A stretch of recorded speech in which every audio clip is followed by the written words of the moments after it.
Hello दोस्तों, सभी का स्वागत है आपका अपना यूट्यूब चैनल ज्ञान मंत्र मैथ में क्लासेस में। आज की वीडियो हम लोग लेसन प्लान के आगे के पॉइंट के बारे में बात करेंगे। तो आप लोग वीडियो के साथ बने रहिएगा और लास्ट तक जरूर देखिएगा, ठीक है। तो जैसे आप लोग जानते हैं कि पहला जो होता है नाम विद्यालय का नाम होता है, name of the school, date, उसके बाद जो डेट में आप बना रहे हैं उसको डालना है, वर्ग आप जिस क्लास के बनाए, हम 10th का बनाए तो यहाँ पे 10 डालें, आप जिस क्लास के बनाएंगे उसको यहाँ पे हिट करेंगे, ठीक है। उसके बाद सब्जेक्ट डालना है, सब्जेक्ट विज्ञान का हम बना रहे थे, यहाँ विज्ञान डालें। और उप विषय में जैसे कि यहाँ पे है सब सब्जेक्ट में, यानी उप विषय में अगर आप रासायनिक विज्ञान का बना रहे थे रासायनिक विज्ञान डालेंगे, अगर मैथ का बना रहे थे मैथ डालेंगे। यानी कि जिस सब्जेक्ट का बना रहे हैं उसके जो चैप्टर का बना रहे हैं, मतलब जैसे साइंस में रासायनिक विज्ञान, जीव विज्ञान और फिजिकल साइंस होता है, यहाँ पे रासायनिक विज्ञान का बना रहे थे रासायनिक विज्ञान लिखेंगे, ठीक है। उसके बाद प्रकरण आता है, यानी कि प्रकरण यानी कि जिस टॉपिक का बना रहे लेसन प्लान उसको यहाँ पे लिखना होता है। तो हम जो बना रहे हैं इस वीडियो में तो धवन सोडा का बनाना, ठीक है। तो यहाँ पे धवन सोडा लिख दिया। उसके बाद क्लास, आप जिस पीरियड में आप क्लास ले रहे हैं उसको यहाँ पे ऐड करेंगे, हम नहीं लिखें, उसको लिखेंगे बाद में। तो आप लोग अपने क्लास के हिसाब से, जिस क्लास में आप ले रहे हैं उसके हिसाब से यहाँ पे आप लोग लिखेंगे, ठीक है। उसके बाद टाइम अवधि जो होता है 40 से 45 मिनट, वो आपको यहाँ पे लिख देना है। समझ में आ गया।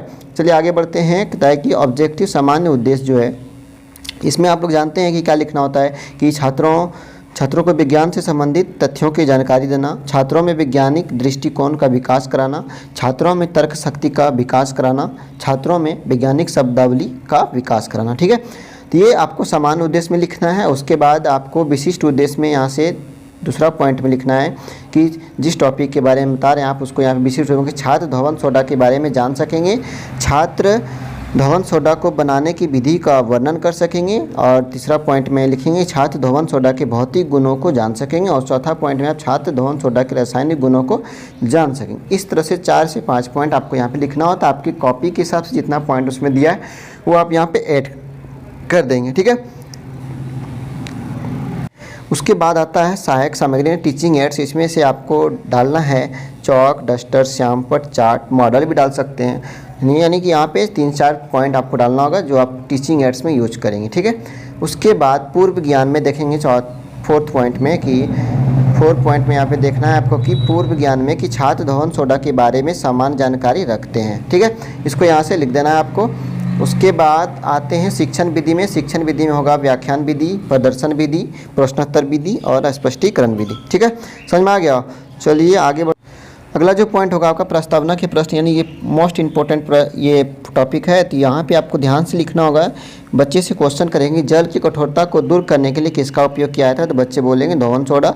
धवन सोडा का दूसरा क्वेश्चन पूछेंगे कि धवन सोडा का रासायनिक नाम बताइए, तो सोडियम कार्बोनेट डेकाहाइड्रेट होता है, ठीक है, ये बताएंगे। तो धवन सोडा का अनुसूत्र बताइए, तो Na2CO3 × 10H2, ये बच्चे बताएंगे, आप प्रश्न करेंगे। उसके बाद आप पूछेंगे लास्ट पर कि धवन सोडा के औद्योगिक निर्माण की ली ब्लॉक की विधि बताइए, तो बच्चे मौन हो जाएंगे, यानी उसको इस प्रश्न पता नहीं है, फिर वो अच्छे से बता नहीं पा रहे तो बच्चे चुपचाप हो जाएंगे। तो आपको यहाँ से टॉपिक पे आना है कि स्टेटमेंट में लिखना है आपको उद्देश्य कथन में कि छात्रों आज हम लोग धवन सोडा के बारे में विस्तार पूर्वक जानेंगे, ठीक है।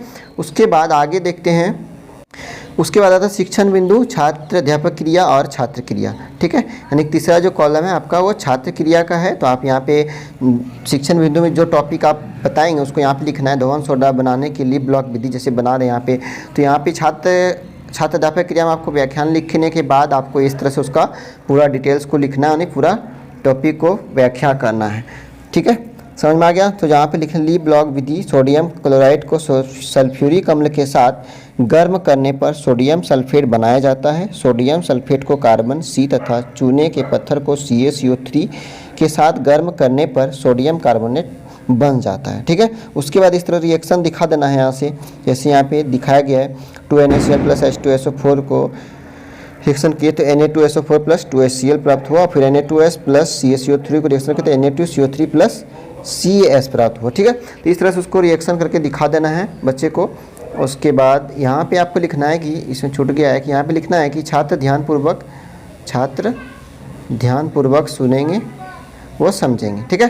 छात्र क्रिया में आपको लिखना है कि छात्र ध्यानपूर्वक सुनेंगे वो समझेंगे।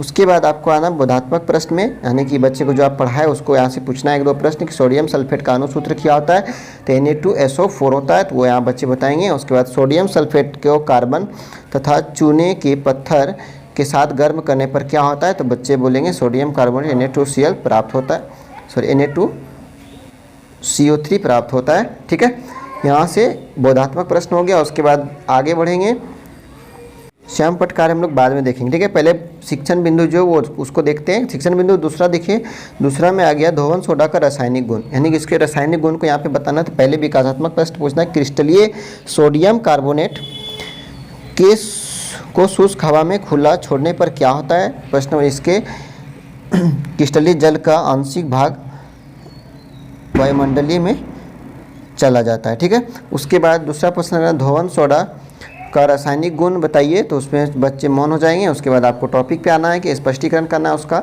जिस प्रश्न को आप यहाँ पूछे और बच्चे नहीं बता पाए तो उसको यहाँ पे स्पष्टीकरण विधि से आपको पूरा क्लियर करना होगा कि धोवन सोडा के रासायनिक गुण निम्न है। ऊर्जा के प्रभाव पे यहाँ पे फर्स्ट पॉइंट पे लिखा है कि सोडियम कार्बोनेट को अधिक गर्म करने पर यह निर्जल सोडियम कार्बोनेट बनता है, जिसे सोडा एस भी कहते हैं, ठीक है। ये आपको पहला पॉइंट बताना। और दूसरा पॉइंट में है कि अम्ल के साथ क्रिया, अम्ल के साथ जो क्रिया करता है उसको यहाँ पे बताना है कि क्षारीय होने के कारण यह अम्लों के साथ क्रिया करके उनके संगत लवण बनाता है। यह अनुक्रिया दो पदों में पूर्ण होती है, ठीक है। समझ में आ गया। चलिए उसके बाद आगे बढ़ते हैं। विकासात्मक प्रश्न यहाँ से आपको फिर से पूछ लेना है कि सोडियम कार्बोनेट किस रंग का होता है, तो बच्चे बोलेंगे सफ़ेद होता है। और फिर दूसरा पॉइंट है कि सोडियम कार्बोनेट का भौतिक गुण बताइए, तो बच्चे मौन हो जाएंगे। यहाँ पे रासायनिक गुण बताया, उसके बाद भौतिक गुण है। उसके बाद यहाँ से तीसरा शिक्षण बिंदु पाएंगे भौतिक गुण। यहाँ पे जो प्रश्न बच्चे से पूछे थे बच्चे नहीं जवाब दे पाए थे, उसके बाद यहाँ भौतिक गुण स्पष्टीकरण करेंगे। सोडियम कार्बोनेट ठोस पदार्थ है इसका गलनांक 850 डिग्री सेल्सियस है। यह जल में विलेय है। इसके जलीय विलयन का सांद्रण करने पर सोडियम कार्बोनेट के क्रिस्टलीय Na2CO3 प्राप्त हो जाता है, ठीक है। ये भौतिक गुण उसका बता देंगे। उसके बाद आप लोग वीडियो को रोक के अपने कॉपी पे लिख सकते हैं उसके पूरा अच्छे से, ठीक है। वीडियो को रोक के आप अपने कॉपी में नोट्स कर सकते हैं। यहाँ पे लिखेंगे छात्र क्रिया में, छात्र ध्यानपूर्वक सुनेंगे वो लिखेंगे, ठीक है। उसके बाद आ जाएंगे धोवन सोडा का उपयोग, इसका उपयोग के बारे में यहाँ पे बताएंगे। यहाँ पे व्याख्यान विधि करेंगे कि सोडियम कार्बोनेट का प्रयोग प्रयोगशाला में अभिकर्मक के रूप में किया जाता है। खाने का सोडा बनाने में धोवन सोडा का प्रयोग किया जाता है। सोडियम कार्बोनेट का उपयोग कांच तथा कागज उद्योगों में किया जाता है एवं अनेक धातुओं के धातु क्रम में किया जाता है तथा रंजकों के बनाने में भी किया जाता है, ठीक है। इस तरह से आपको वीडियो को रोक के अपने कॉपी पे नोट्स बना सकते हैं। यानी कोई दिक्कत कोई परेशानी होगा तो आप हमें कमेंट करके बताएंगे, हम फिर से उसको अच्छे से, कहीं अगर कुछ छूट या कुछ दिखाई नहीं दे रहा तो आपको फिर से हम कोशिश करेंगे बताने का। तो आप लोग कमेंट और शेयर लाइक ज़रूर करें। और जो इस चैनल पे नए हैं तो उससे गुजारिश है कि आप इस चैनल को सब्सक्राइब कर लें, इसके बेल आइकन को ऑन कर लें ताकि सारा चीज़ आपको एक साथ मिल सके, वो भी सबसे पहले, ठीक है।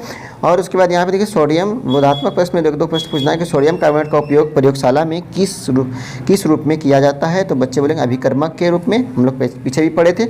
उसके बाद आ जाना है आपको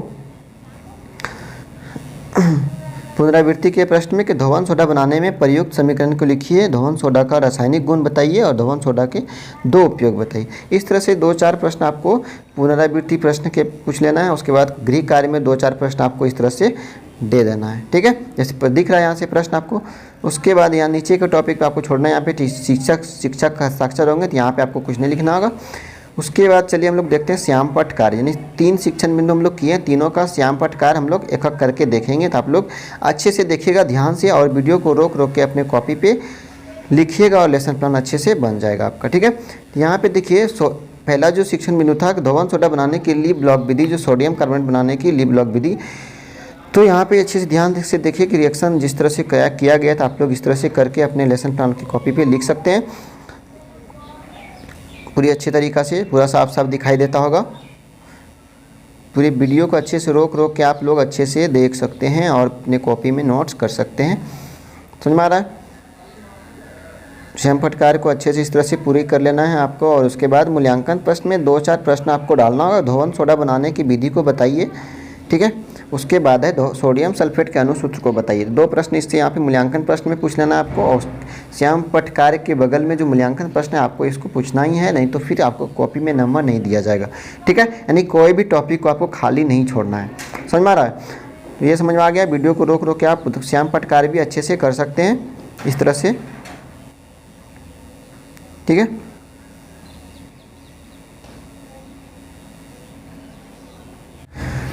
देखिए यहाँ पे दिया गया धोवन सोडा के रासायनिक गुण, उसके रासायनिक गुण को बताए। तो ऊष्मा का प्रभाव में जो रासायनिक गुण बताया गया था वो इस तरह से है, आप लोग अच्छे से देख लीजिए, ठीक है, और अपने कॉपी पे लिखते जाइएगा। दिखाई दे रहा है? एक पॉइंट हो गया। दूसरा पॉइंट था आम्ल के साथ क्रिया। तो आम्ल के साथ क्रिया किस तरह से होता है, इस तरह से आपको यहाँ से दिखाई देता होगा, तो आप लोग अच्छे से अपने कॉपी पे लिख सकते हैं, ठीक है।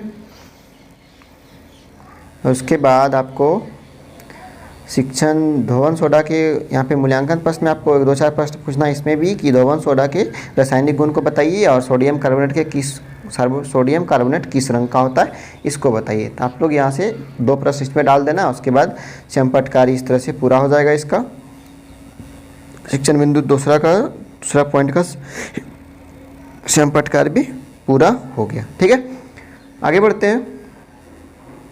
शिक्षण बिंदु 3 जो था आपका, उसका श्याम पट्ट कार्य हम लोग अच्छे से देखते हैं, ठीक है। यहाँ देखिए दिया गया कि धोवन सोडा का भौतिक गुण, यानी रासायनिक गुण हम लोग देखें, यहाँ पे भौतिक गुण को देखेंगे। उसके बाद सोडियम कार्बोनेट का, सोडियम यहाँ पे लिखेंगे, सोडियम कार्बोनेट ठोस पदार्थ है, गलनांक इसका जो है 850 डिग्री यानी 850 डिग्री सेल्सियस है, और ये जल में विलय होता है, ठीक है। इसका भौतिक गुण है। उसके बाद आपको भौतिक गुण दिखा दिए, अच्छे से दिखाई दे रहा है सबको। उसके बाद आपको आना है धोवन सोडा का उपयोग, जो उपयोग हम लोग लिखे थे उसमें यहाँ पे लिख देना है 2-4 पॉइंट। यहाँ पे धोवन सोडा का क्या क्या उपयोग है। तो अभिकर्मक के रूप में धोवन सोडा का उपयोग किया जाता है, खाने का सोडा बनाने में धोवन सोडा का उपयोग किया जाता है, और कांच तथा कागज उद्योग में धोवन सोडा का उपयोग किया जाता है, और धातुओं के धातुकर्म में धोवन सोडा का उपयोग किया जाता है, और रंजक बनाने में धोवन सोडा का उपयोग किया जाता है, ठीक है। तो इसका उपयोग था, ये जितना भी पॉइंट था इसका धोवन सोडा का उपयोग था, ठीक है। इन सब सारी चीज़ों को बनाने में धोवन सोडा का उपयोग किया जाता है। समझ में आ गया? चलिए यहाँ पे इसका मूल्यांकन प्रश्न 2-4 प्रश्न पूछ लेना यहाँ से कि धोवन सोडा के भौतिक गुण को बताइए और धोवन सोडा के उपयोग को बताइए, ठीक है। यहाँ से 2 प्रश्न आपको पूछना है, 2 प्रश्न ही काफ़ी है, ज़्यादा नहीं लिखना है आपको। मूल्यांकन प्रश्न में हो गया। उसके बाद ये आपका लेसन प्लान पूरा कंप्लीट होता है, और मूल्यांकन प्रश्न तो पुनरावृत्त हो गया था, गृह कार्य भी हो गया था। तो आपका इस तरह से लेसन प्लान पूरा होता है, और आप अपने कॉपी में वीडियो को रोक रोक के अच्छे से दिखा सकते हैं, उसमें कोई दिक्कत नहीं होगा, ठीक है। कहीं पे अगर कोई दिक्कत होगा तो आप हमें कमेंट करेंगे, हम फिर से आपको दिखा दे रहे हैं करके। आप वीडियो को रोक रख के फिर से लिख सकते हैं अच्छे से, ठीक है। अच्छे से करके एक पॉइंट आपको दिखा दे रहे हैं।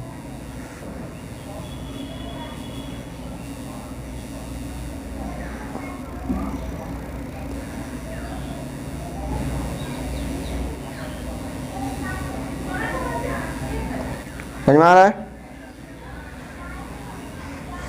ज़्यादा देर नेट होगा फिर वीडियो लंबा हो जाएगा, तो फिर दिक्कत होगा आप लोग, ज़्यादा देर में लोग बोर हो जाते हैं। समझ में आ गया? दिखाई दे रहा है? चलिए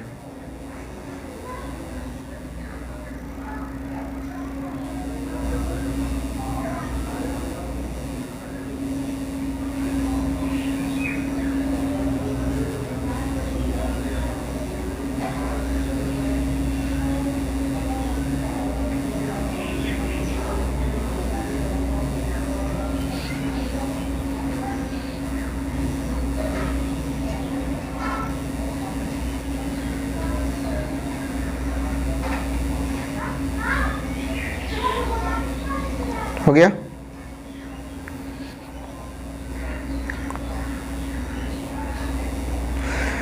थैंक यू। लास्ट तक वीडियो देखने के लिए बहुत बहुत थैंक यू, और फिर नेक्स्ट वीडियो के साथ मिलते हैं हम लोग। आप लोग अच्छे से लेसन प्लान बनाते रहिए, और अपने दोस्तों को लाइक शेयर इस वीडियो को जरूर कीजिए। जो इस चैनल पे नए हैं उसे सब्सक्राइब करें, ताकि आप सब सारा चीज़ आपको एक साथ मिलेगा, ठीक है। थैंक यू, जय हिंद। मिलते हैं फिर नेक्स्ट वीडियो में।